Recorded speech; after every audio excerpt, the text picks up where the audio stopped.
오늘 이 말씀 참 놀랍지 않습니까?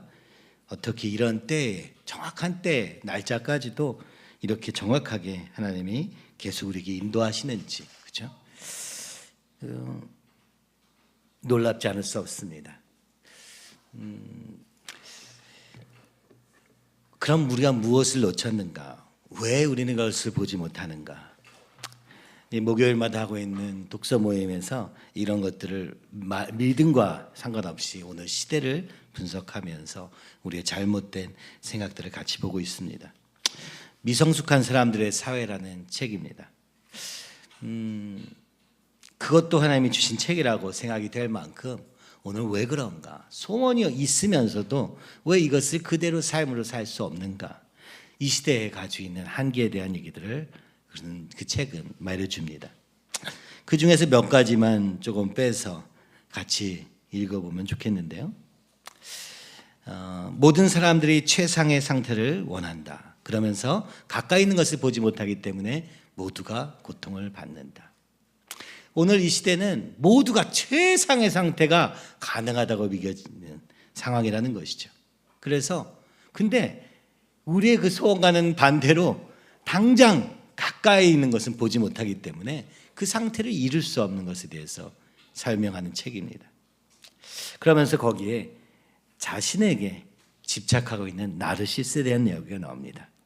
나르시스는 저주를 받습니다. 거울에 비친 자신의 모습을 사랑하라는 저주를 받는다. 그러나 그는 결코 자신을 사랑하지 않는다. 오로지 자신의 이미지만 사랑할 뿐이다. 물에 비친 자신의 모습을 보면서 예쁜가? 얼마나 예쁜가? 얼마나 좋은가? 이렇게 외치는 것은 대단한 자기 만족을 주는 것 같지만 사실은 그죠? 그것에 가로막혀서 얼굴을 들지 못한다는 것이죠. 옆의 상황을 볼 수 없다는 것입니다. 오늘 이미지를 추구하는 사회, 그죠? 인스타그램을 비롯한 이런 것들에 대해서 이제 유럽에서부터 서구권에서는 이제 중고등학생들에게 쓰지 못하도록, 특별히 중학생들에게는 쓰지 못하도록 하는 법을 만들어가고 있습니다. 왜 그렇습니까? 오늘 당장 공부하는 것보다 예뻐 보이는 것, 가지고 있는 것 같은 것, 부자이고 싶은 것, 보여지는 것들을 치장을 하다가 어떻게 됩니까? 그것이 만족스러우면 좋은데 그렇지 않고 오히려 우울증에 빠지고 동기를 잃어버려서 아무것도 하지 못하는 아이들이 되어가고 있는 현실을 우리는 지금 보고 있기 때문입니다. 바로 그것을 이 책에서는 이미지만 주장하는, 자신의 이미지만 생각하는 사회라고 얘기하는 것이죠. 그러면서 그것이 무엇을 가져오는가라는 얘기가 이렇게 표현됩니다. 무제한에 가까운 가능성을 가지기 때문에 포기라는 말은 낯선 단어가 되어버렸다. 그리고 포기를 모르는 사람에게는 요구사항이 하늘을 찌르도록 솟아난다. 과도한 요구는 결정 능력을 잃어버리게 한다. 모든 것을 최고로 가지려고 하다 보니까 내 스스로에게 요구하는 게 많아지고 그러다 보니까 어떤 심리학자는 이렇게 얘기합니다. 오늘날 우리가 하루에 결정해야 되는 결정사항, 특별히 우리 생각에 올라오는 모든 고민들의 양이 2만 개 정도 된다고 합니다. 그중에 90%는 쓸데없는 생각이라고 한다 해서 쳐내도 하루에 2,000개 정도의 결정을 하고 있다는 것이죠. 그리고 이 결정이 스스로에게 중요한 것보다는 쓸데없는 결정들을, 어려운 결정을 미루고 제일 쉽고 간단한 결정들을 계속하게 한다는 것이죠. 책에 보면 이런 얘기가 나옵니다. 아이들에게 무엇을 먹을까 물어보지 말라고 합니다. 밥을 먹을 때마다 뭐 먹고 싶니? 뭐 먹고 싶니? 하는 질문이 아이들을 위하는 것 같지만 사실은 애들을 혼란스럽게 한다는 것이죠. 끊임없이 내 요구를 탐닉하게 만들면서 그 아이들이 실제로 중요한 결정은 아무것도 하지 못한 채 그죠? 계속 방황하게 한다는 것이죠. 그래서 진짜 지혜로운 사람은 선택을 줄이는 것이죠. 목적을 가지고 선택을 줄이는 것. 여러분, 이 이야기는 무엇입니까? 우리는 최상의 상태를 원합니다. 나를 향해서도 그렇고 외부를 향해서도 그렇습니다. 그죠? 과도한 욕망은 수많은 결정을 낳고 그 수많은 결정 앞에서 미루어진 결정은 무책임함을 낳습니다. 결국 중요한 결정을 미루고 맹목적인 행동으로 가득한 삶을 살게 된다고 이야기합니다. 그 과정에서 본질적인 문제, 목적과 의미는 사라지고 스스로의 가치는 나르시스트가 되는, 그것을 그렇게 말할 수도 있지만 이 책에서는 자폐적 성향을 가지게 된다. 책을 보면서 그런 생각을 합니다. 오늘 우리가 많은 것을 누리는 것 같고 많은 가능성이 있는 것 같지만 정작 그 앞에서 길을 잃었다. 길을 잃어서 숲을 볼 수 없게 되었다. 무엇이 인생의 목적인가 하는 본질적인 문제는 이룰 수 없게 되었다. 내 현실을 볼 수도 없게 되었다. 그렇죠? 그러니 어떻게 책임지겠는가 질문하고 있는 것이죠. 아직도 지금 아직 읽는 과정입니다. 여러분도 한번 읽어보시기를 권하는데요. 이 책은 이런 솔루션을 가지고 옵니다. 목적이 없는 삶은 나머지를 이룰 수 없게 된다고 얘기합니다. 진짜 중요한 인생의 목적이 무엇인가를 정하라는 것이죠. 그리고 현실 앞에 서는 법, 이것도 지금 쉽지 않다는 거예요. 그리고 그 현실 앞에서 결정을 하고 책임을 지는 자리까지 나가는, 그것이 너무나 필요한 시대라는 것을 성경이 아니라 오늘 현대사회의 현상을 가지고 설명하는 것이죠. 여러분, 믿음이, 말씀이 언제 필요합니까? 이 정도까지 와야 그때부터 작동하는 것 같습니다. 결정하지 않고 책임지지 않고 모든 것을 다 가질 수 있다고 착각하는 상태로는 성경이 어떻게 느껴집니까? 나보고 하지 말래. 나 이렇게 하고 싶은데 나 못하게 해. 당장의 욕구 앞에서 충돌하는 정도의 아주 수준 낮은, 그죠? 요구로 하나님의 요구가 느껴지고, 그죠? 우리를 지으시고 목적하신 바대로 이끌어가고자 하시는 그 하나님의 뜻은 전혀 알 수 없을 뿐만 아니라, 그죠? 오히려 그렇게 묻는 하나님의 질문 앞에서 거절하는 그런 상황을 보게 됩니다. 시편 77편은 우리가 이렇게 현실에 오늘 진짜, 그죠? 쓸데없는 수많은 결정들, 무엇을 먹을까, 무엇을 입을까, 성경에도 써 있더라고요. 걱정하지 말아라. 오직 먼저 그의 나라와 의를 구하면 이 모든 것이 더해진다. 오늘날에는 수많은 먹을 것과 가질 것과, 그죠?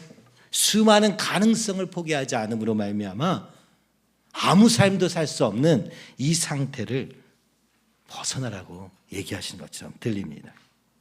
그런데 어떻습니까? 시편 77편은 어떻게 시작합니까?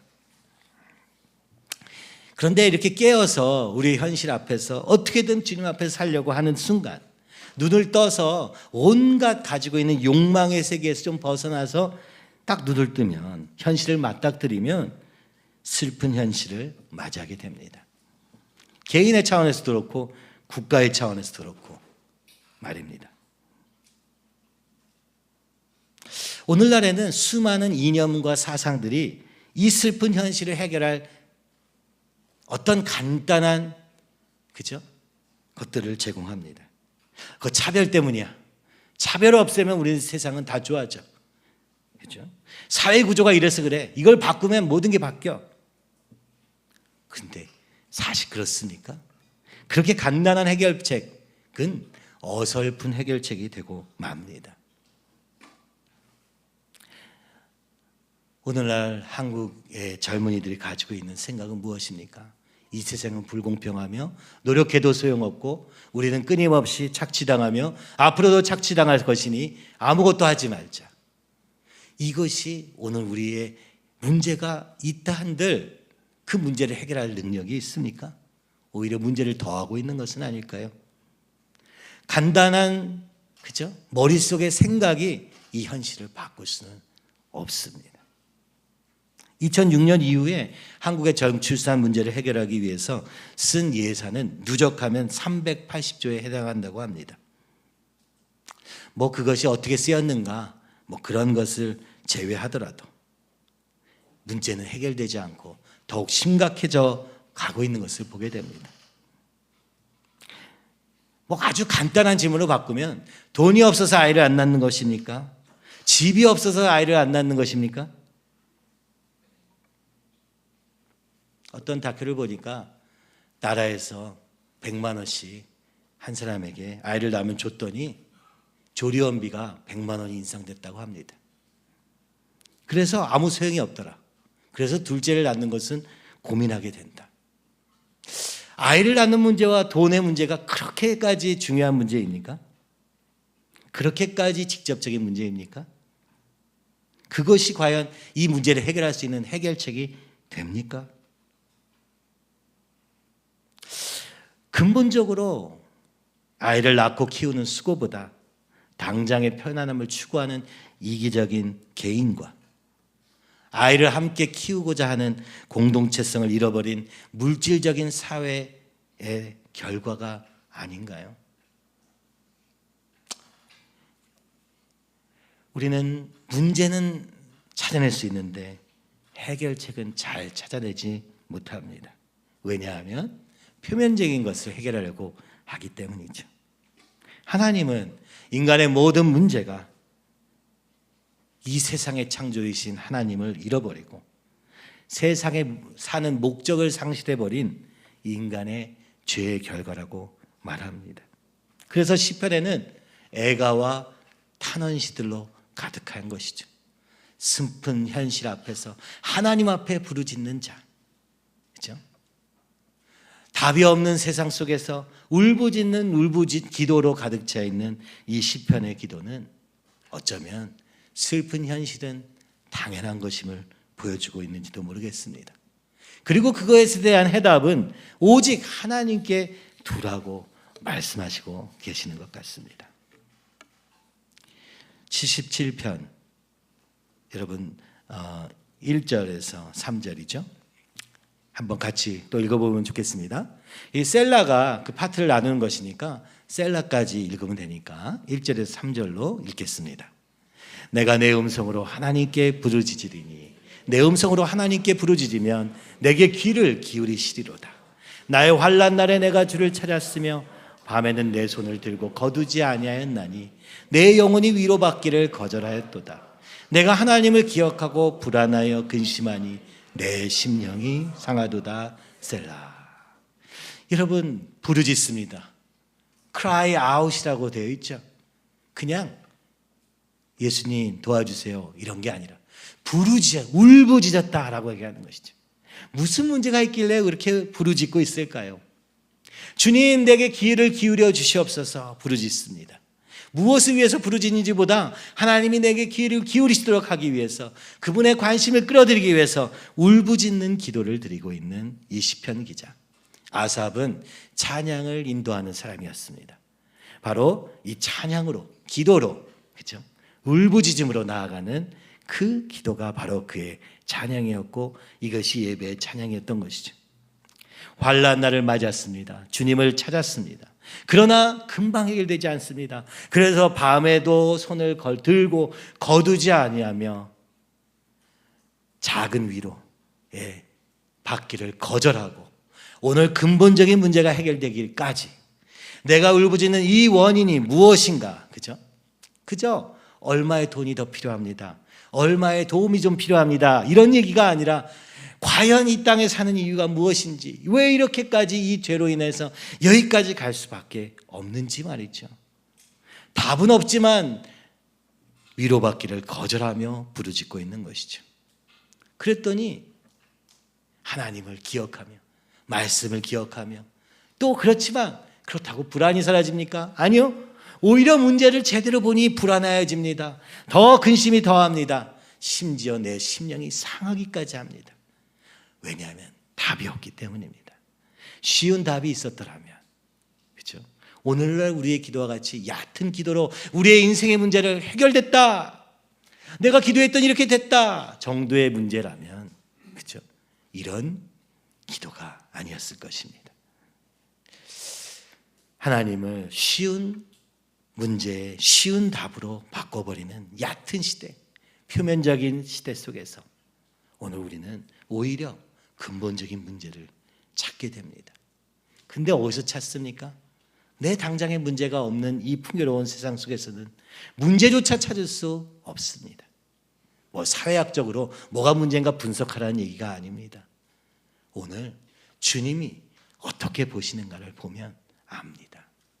그리고 내 상황이 아니라 오늘 죽어가는 이는 영혼을 볼 때 우리는 이 질문을 거둘 수가 없는 것입니다.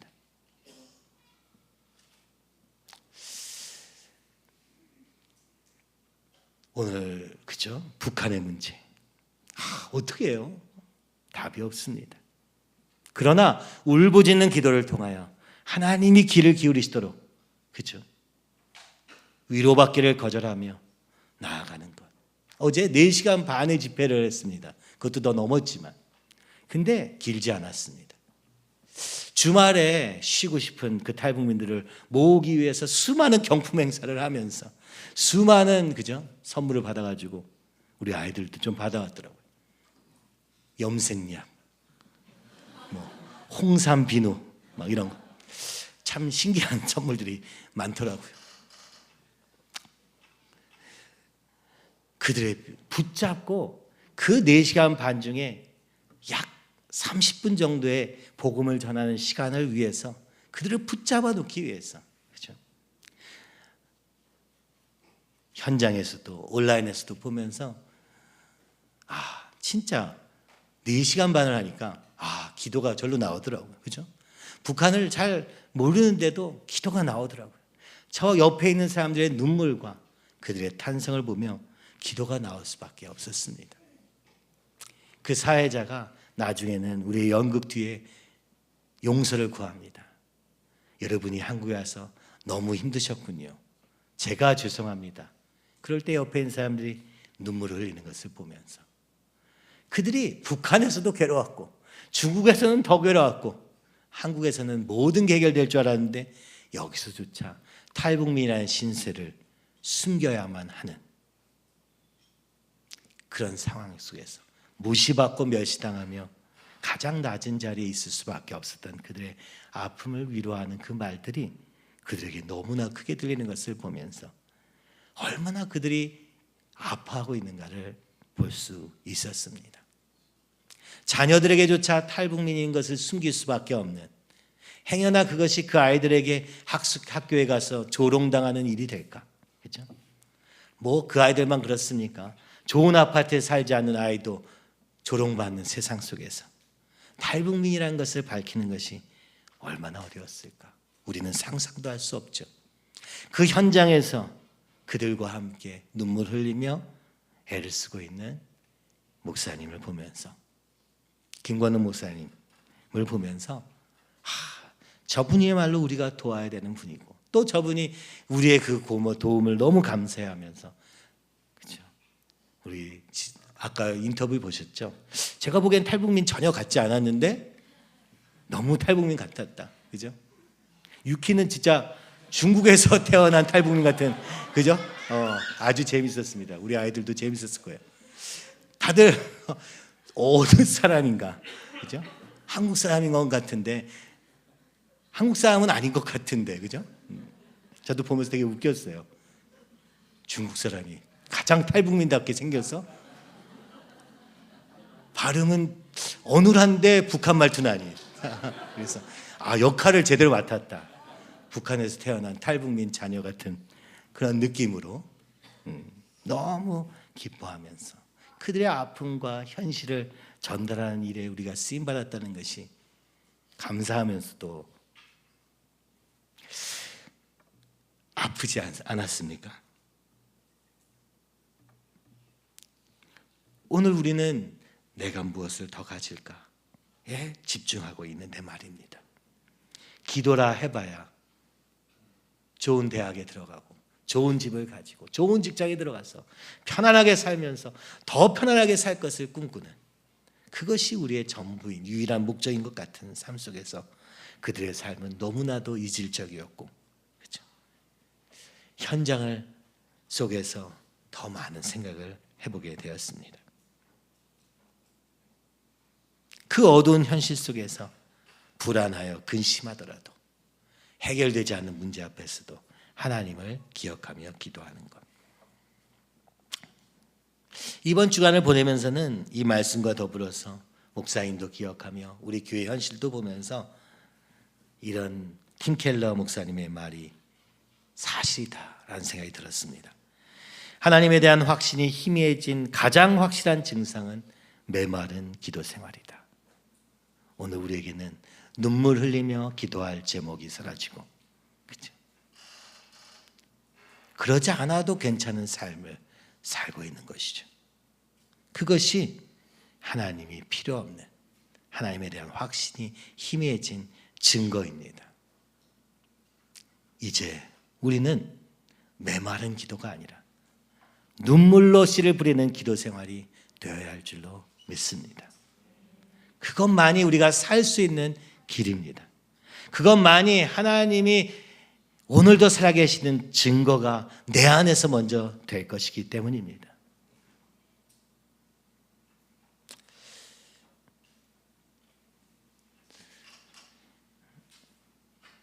목사님의 이주기를 맞이하는 날 주님이 열어주신 이 길은 너무나도 목사님의 기도 제목에 응답같이 느껴졌습니다. 이 무너져가는 한국을 향한 길은 통일한국, 선교한국밖에 없음을 모든 사람이 외치고 있지만 그것을 위해서 오늘 주님이 우리에게 맡기신 것은 학교였고 이 아이들에게 다시 그 뜨거운 마음을 주었으로 살아나고 또 세상이 아니라 하나님 나라를 향해서 달려가는 걸음을 위해서 시작하게 된 학교.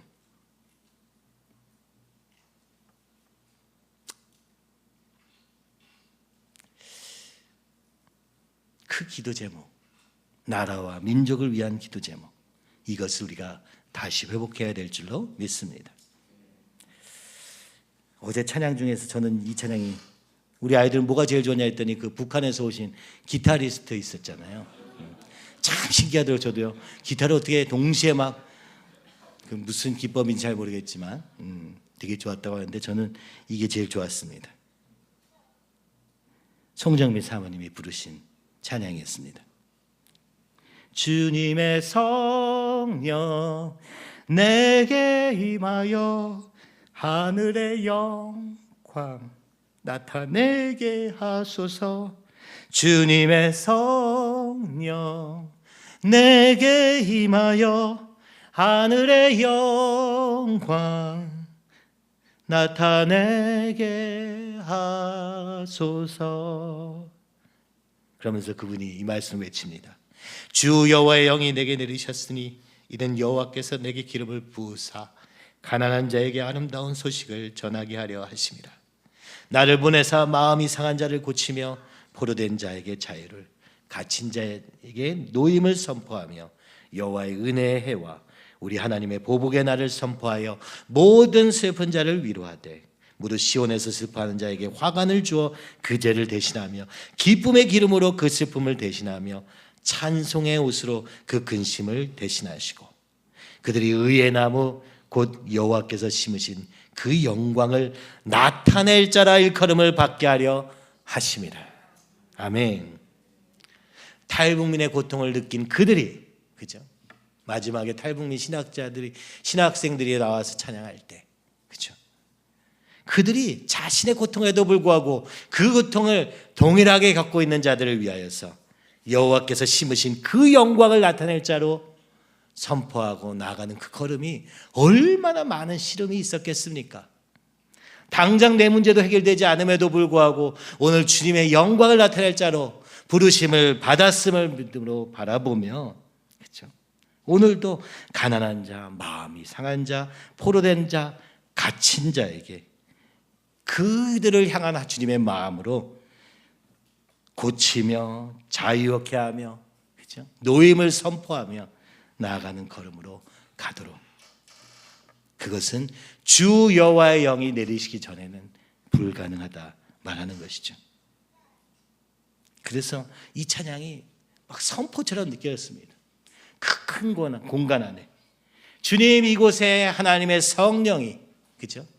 내리셔서 그들로 하나님의 영광을 나타내는 자가 되게 하여 주시옵소서.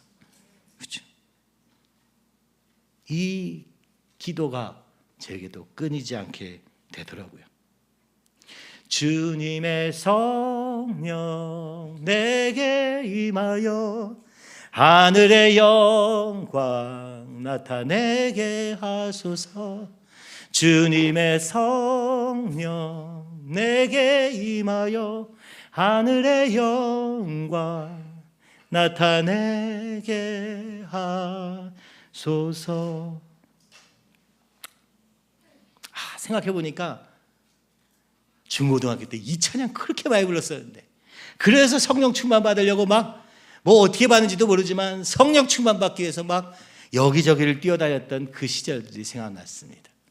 성령 받지 않으면 안 된다고 그러니까 뭐 어떻게 받는지 모르지만 그죠? 성령 집회다 하면은 다 뛰어갔던 그 시절이 기억납니다. 중고등학교 때 말이죠. 오늘 우리에게 다시 이런 일들이 있기를 간절히 기도합니다. 학원가기 바쁘고 놀기에 바쁜 세상 속에서 정말 이 고결한 목적, 성령이 내게 임하여 하늘의 영광을 나타내게 하여 주시옵소서. 여러분, 이것이 우리의 소원이 되었으면 좋겠습니다. 사실 어제 또 가니까 평촌 세중학교에, 여러분 우리 신옥균 집사님은 잘 아시겠지만 그렇죠? 우리 가족도 잘 알죠. 그 길을 통해서 갔던 그 수많은 시간들, 그렇죠? 어제 그래서 그 평촌에 집도 가봤습니다. 이제는 나무가 엄청 커가지고 아파트가 하나도 안 보이더라고요. 그때는 새 아파트여가지고 그랬던 것 같은데 신도시 느낌이었는데 가보니까 어딘지 모를 정도로 낡았더라고요. 그래서 군포까지 가려는데 군포 가는 길은 너무 막혀서 가볼 수가 없었습니다. 이제 거기 주공 아파트가 생기고, 그죠? 어떻게 되는지 너무 궁금했는데 다음번에 우리 아이들 데리고 한번 또 가려고 합니다.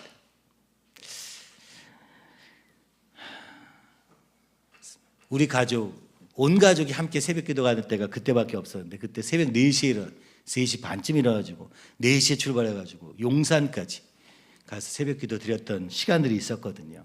정말 잠시였던 것 같은데, 그때는 뭐 다른 게 할 일이 없어서 그것만 했던 것 같은데, 저 같은 경우는 그 군대 제대하고 나서였나 모르겠어요. 원배가 제대한, 아주 부정확한 정보입니다. 자세한 정보는 우리 박대성 목사님 여쭤보시면은 자세한 정보를 알 수 있고요. 네, 그랬던 그게 옛날 생각 참 많이 나더라고요. 교우스케를 처음 만났던 그 평촌의 아파트가 생각이 나고, 바로 거기가 서울교회 시작이었어요. 서울교회가 아직 없었을 때죠. 군포 당동에 그 주택에서 시작될 때까지.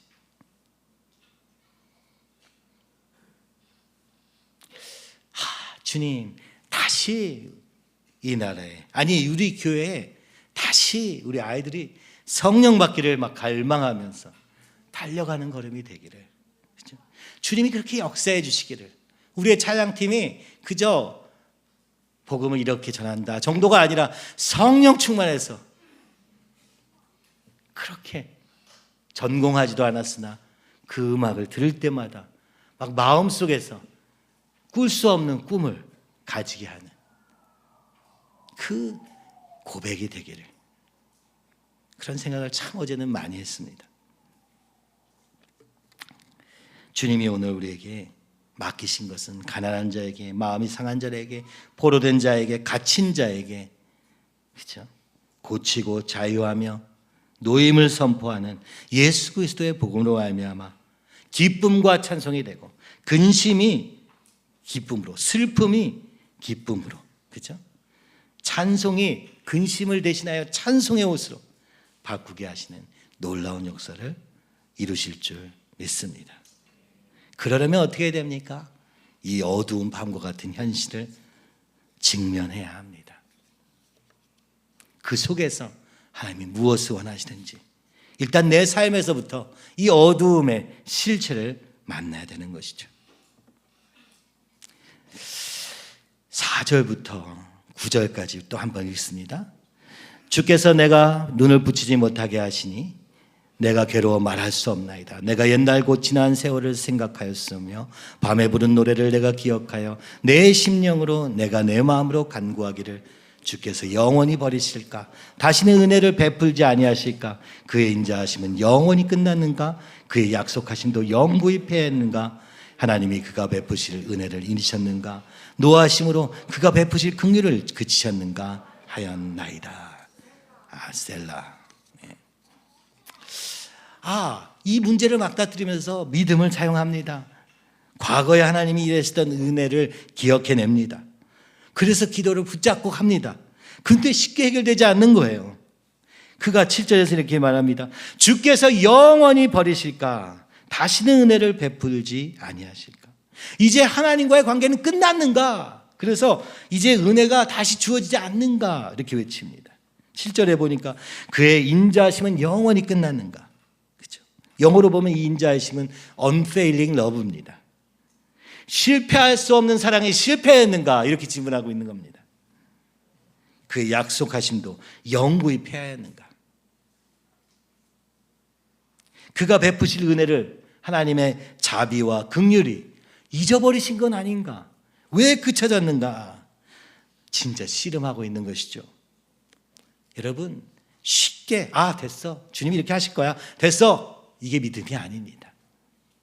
그렇지 않은 현실 속에서도 우리의 영적 현실을 깨닫기까지, 작은 문제 앞에서도 이것이 우리의 근본적인 영적 문제임을, 주님 없음의 문제임을, 믿음 없음의 문제임을 알기까지 이 씨름을 하는 것이죠.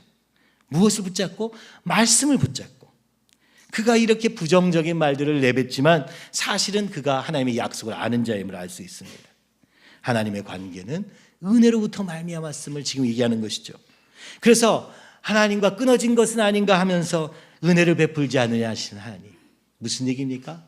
하나님과의 관계는 은혜로 이루어졌음을 그는 깨닫고 있는 것입니다. 내가 잘해서 된 게 아니라 하나님의 은혜가 있었기 때문에 됐던 거지, 그것을 기억해낸 것이죠. 하나님의 unfailing love, 언약적 사랑은 끝났는가? 그러면서 얘기하는 것이죠. 약속이 패해졌는가? 맞아. 그 하나님의 사랑은 내가 사랑받은 말에서 받은 것이 아니라 약속에 근거했던 것이지.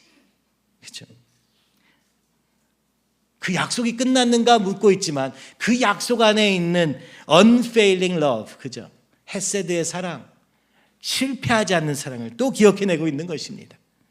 물론 이렇다고 해서 내 현실이 바로 바뀌는 게 아니에요. 그러니까 부정적이죠. 그러나 약속을 붙잡고 하나님의 사랑을 붙잡고 하나님의 약속을 붙잡고 씨름하고 있는 것이죠. 자비와 긍휼로 우리의 삶이 이루어졌음을 고백하며 그 자비와 긍휼이 끝났는가? 이제 내 삶에 아무 소망이 없단 말인가? 그러니까 우리의 소망은 오직 하나님께만 있음을 그는 또다시 깨닫게 되고 있는 것입니다. 이 자기 신문의 결과, 이 자기를 돌아보면서 하는 질문들은 오늘 무게로 다가오는 것이죠. 너무 무거워서 절망적일 수도 있습니다만, 그러나 여러분, 하나님의 영광은 카보드라는 단어인데 이 말은 무겁다는 뜻입니다. 그것은 하나님의 영광이 얼마나 무게감이 있는가를 설명하는 것이지만, 우리가 방금 얘기했던 것처럼 주의 영광을 나타낼 자라면 그 무게를 견뎌내야 된다고 말하는 것입니다.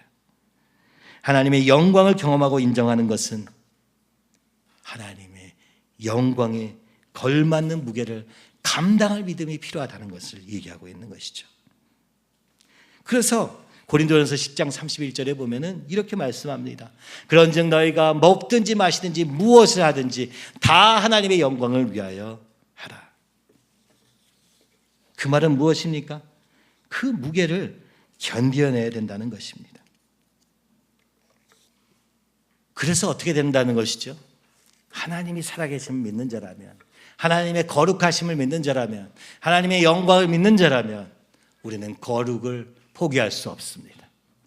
그래서 거룩의 요청을 받아들이게 되는 것이죠. 내가 얼마나 잘하느냐와 상관없이 하나님을 믿는 자라면 하나님의 사명 앞에 서야 되는 것입니다. 하나님의 요청 앞에 서야 되는 것입니다. 그것은 무엇입니까? 결국은 하나님과의 관계를 회복하여 우리의 인격이 예수님 닮은 인격으로, 우리의 삶의 목적이 예수님의 사명으로 바뀌어가는 것을 얘기하는 것이죠. 성령 충만으로 성령의 열매가 우리 가운데 이루어지고, 그것은 하나님과의 관계에서 이루어지는 것이죠. 그리고 오늘 우리의 삶이 사명을 붙잡는 삶으로 변화되어 오늘도 하나님 없이 방황하는 자들에게 예수님을 전하라, 땅끝까지 전하라 하신 그 사명이 오늘 우리의 사명이 되는 것이죠. 이것은 결코 가벼운 일이 아닙니다. 결코 쉬운 일이 아닙니다. 감당해야 될 무게가 있는 것이죠. 오늘 우리는 그 무게와 책임을 피하고 있기 때문에 받아들이지 않는 것이 무슨 대단한, 그죠? 나를 위한 선택인 것처럼 생각하기 때문에 조그만 욕심도 버릴 수 없고, 그 결과 영광스러운 삶을 이룰 수 없다고 말씀하는 것이죠.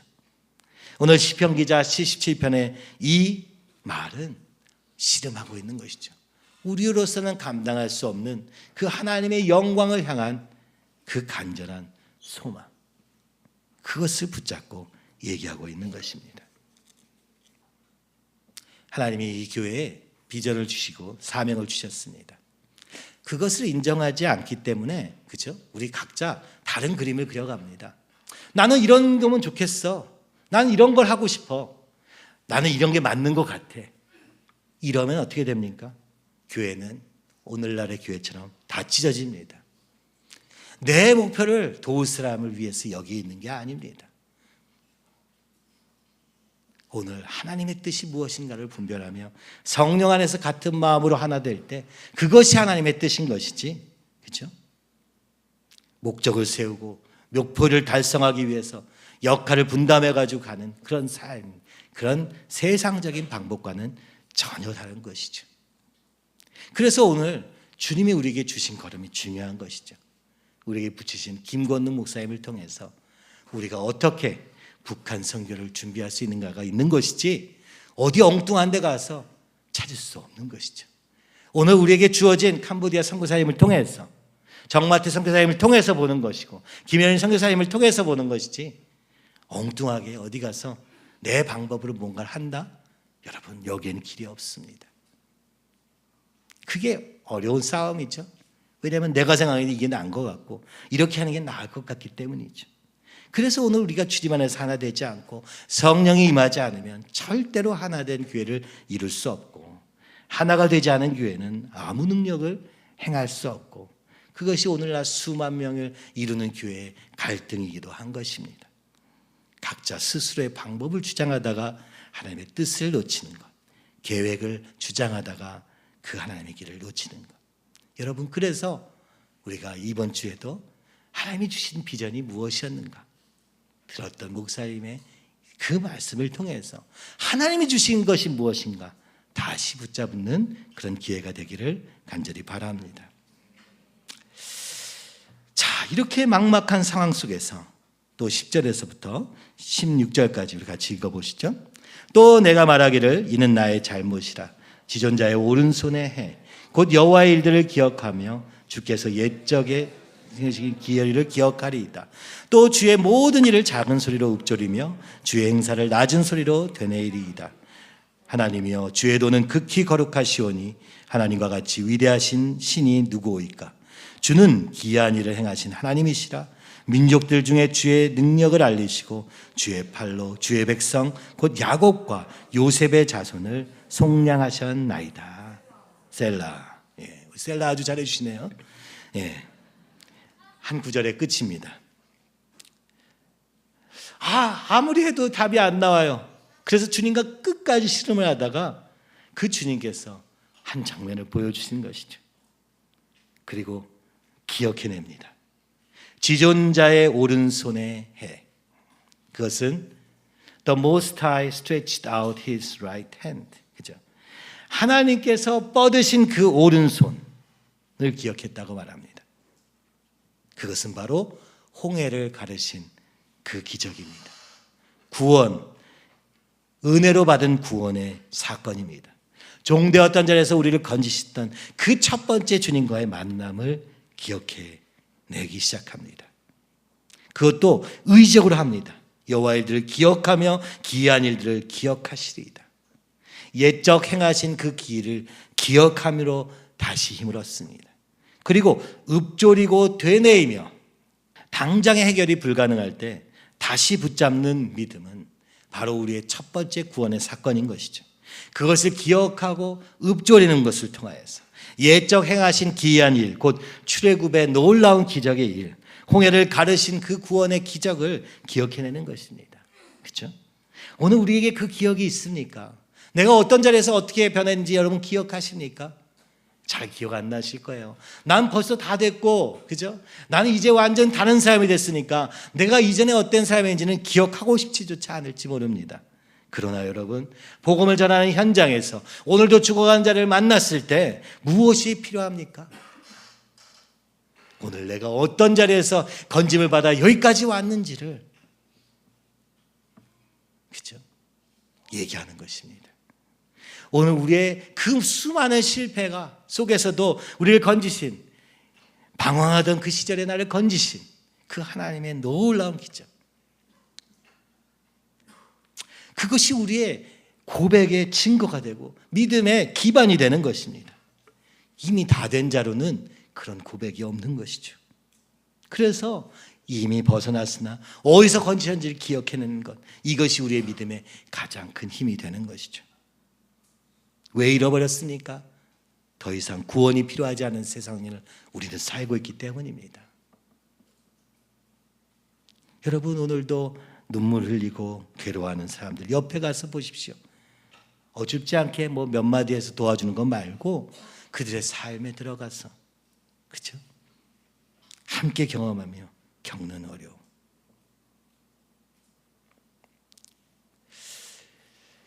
다시 그 길로 가야 될 것입니다. 다시 그 앞에 서서, 그렇죠? 세상을 따라가는 걸음 말고 이 복음이 능력이 되던 그 시절에 다시 돌아가는 것, 이것이 우리의 유일한 능력이다 라고 얘기하시는 것 같습니다.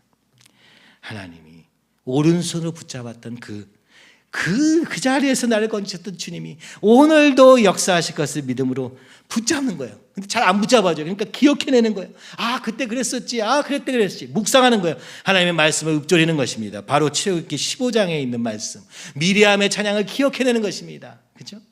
아까 우리가 그래서 처음에 읽었던 15장이 바로 그 내용인데요. 내가 여호와를 찬송하리니 그는 높고 영화로우시며 말과 그 탄자를 바다에 던지셨음이로다. 여호와는 나의 힘이요 노래시며 나의 구원이시로다. 그는 나의 하나님이시니 내가 그를 찬송할 것이요 내 아버지 하나님이시니 내가 그를 높이리이다. 여러분, 요즘에 여러분 같이 얘기하다 보면 자기가 원래 어떤 사람이었는지를 다 까먹었어요. 원래 선했던 사람인 것처럼 착각하다가 주님의 사랑을 잊어버리는 것을 보게 됩니다. 그래서 다시 오늘 우리의 죄의 현실 속에서, 죄의 결과 속에서 이걸 보게 되는 것이죠. 맞아, 나에겐 소망이 없었지. 주님이 나를 강한 오른손으로 이끌어 건지신 것이지. 여러분, 이것이 믿음입니다. 우리의 죄가 드러났을 때, 죄의 문제가 드러났다 쳐요. 오늘 우리가 하나님 앞에서 기뻐하시는 자리에 있다는 것이 확인됐을 때 어떻게 합니까? 그때 그랬던 것처럼 다시 엎드리고 주님, 나를 살려주시옵소서, 나를 건져주시옵소서. 언제 우리가 합당해서 건짐을 받았던 게 아니지 않습니까? 우리가 뭘 해서 건짐을 받은 게 아니지 않습니까? 그 홍해에 그 하나님의 오른팔이 우리를 여기까지 인도하신 것 아닙니까? 그 손이 오늘 내 옆에 있는 형제도 구원하실 것을 구하며, 그렇죠? 선포하는 것이 우리가 할 수 있는 전부 아닙니까? 16절부터 20절 같이 읽습니다.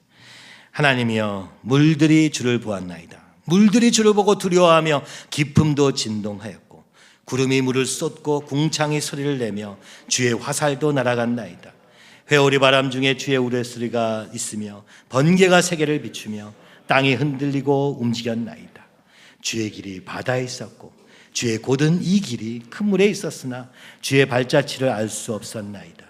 주의 백성을 양떼같이 모세와 아론의 손으로 인도하셨나이다. 아멘. 시편 기자가 그 홍해 사건의 놀라운 비밀을 지금 말합니다. 하나님이여, 물들이 주를 보았나이다. 나는 주님을 보지 못했는데 물들이 본 것입니다. 바다가 본 것입니다. 바다는 악의 상징이죠. 세상의 아주 대표격인, 그죠? 우리의 길을 막는 그런 사단과 같은 존재입니다. 그러나 그 바다는 하나님을 본 것입니다.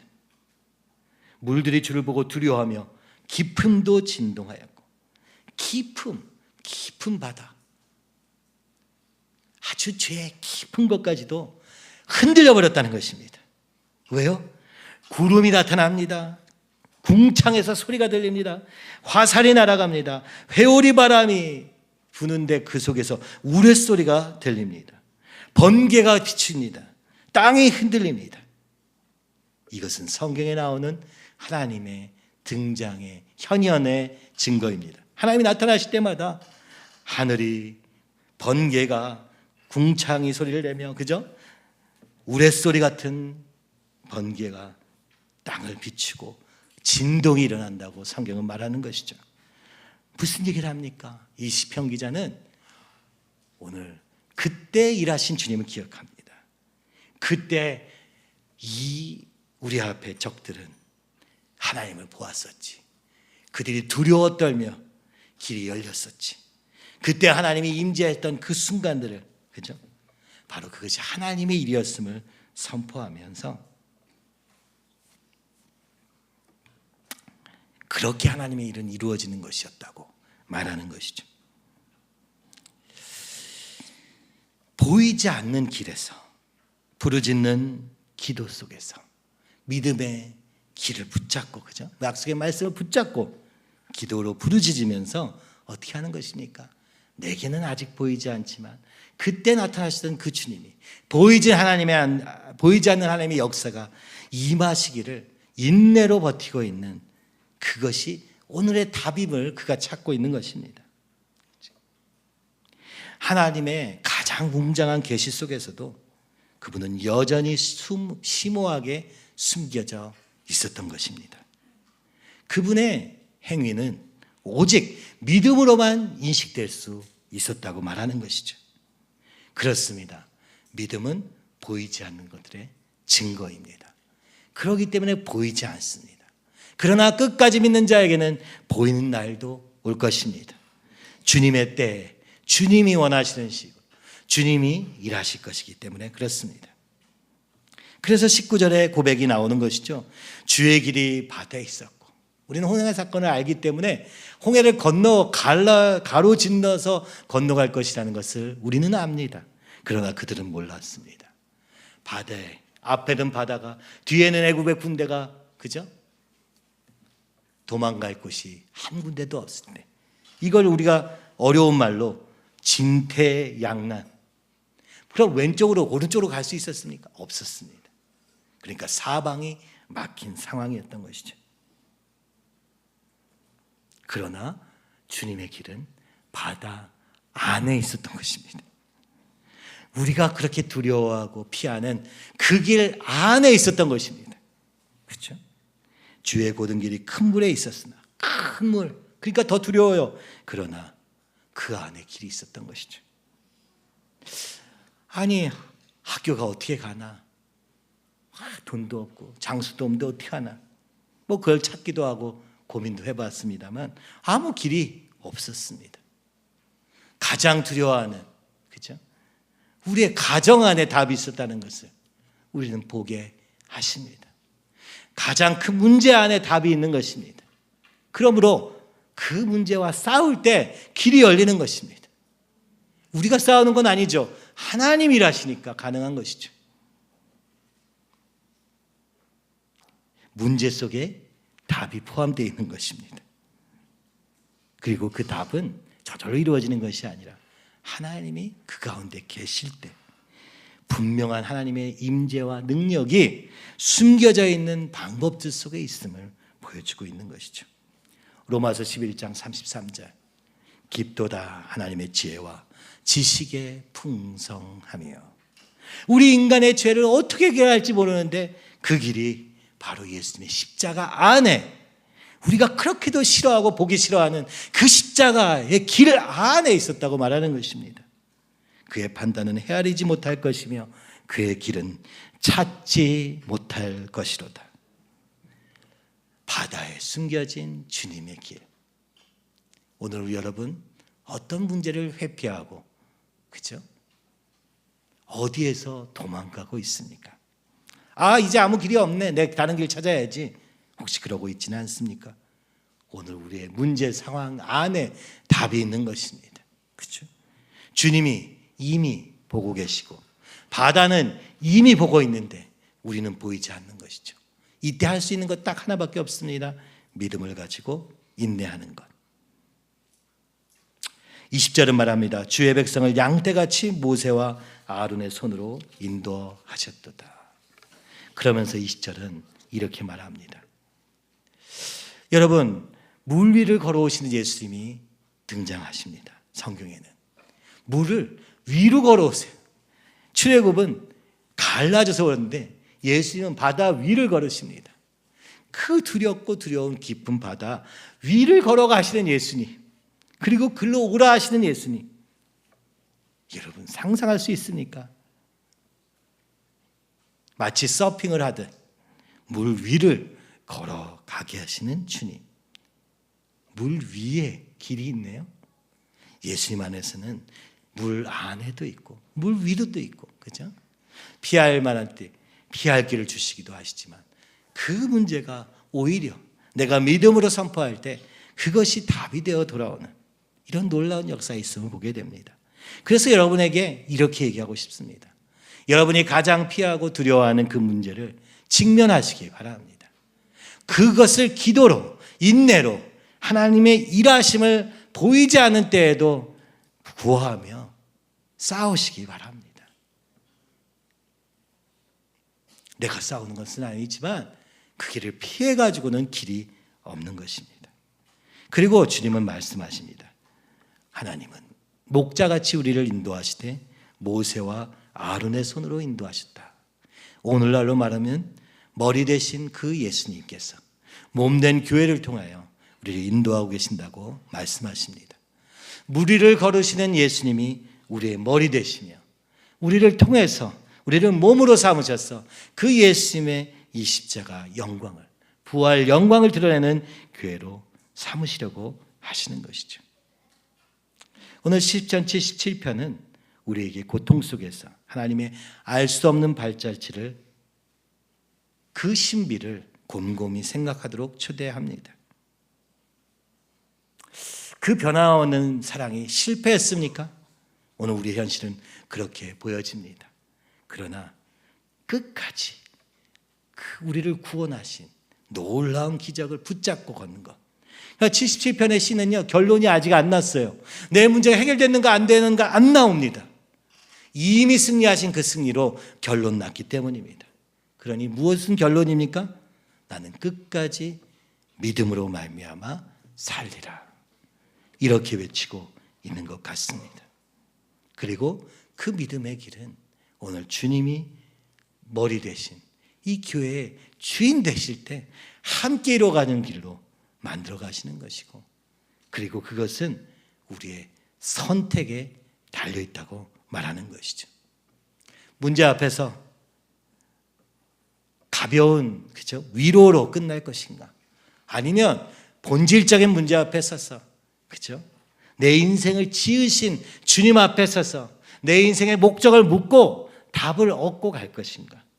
아니면 그래, 이 정도 문제는 뭐 내가 알아서 하고 그 다음에 어떻게 하든지, 이렇게 주님을 내 수준으로 낮춰버리고 내 안에 갇혀버리고 살 것인가? 저는 오늘 이 역사가 우리의 삶의 실제가 되기를 간절히 바랍니다. 참 놀라운 것은 진짜 불가능하다 생각되었던 그 길에서 믿음으로 한 걸음 걸을 때마다 하나님이 주변의 가족들의 생각도 바꾸시고, 그죠? 인도하시는 걸음이 너무나도 놀랍습니다. 그리고 약속의 말씀대로 인도하신 것도 너무 놀랍습니다. 학교의 길을 통해서 먼저 시작할 것이다 말씀하신 대로 이제 시작의 첫걸음에 들어서고 있는 것을 보게 됩니다. 그러므로 오늘 우리가 다시 한번 나를 건지신 그 주님의 구원의 감격 속에서 다시 회복하여 오늘 내 상황이 어떠하든지 앞이 안 보이는 상황이라 할지라도 그 주님 앞에서 결론 내는, 부르짖는, 두드리고 찾고, 그죠? 결론 내는 그런 우리 모두가 되기를 간절히 기도합니다.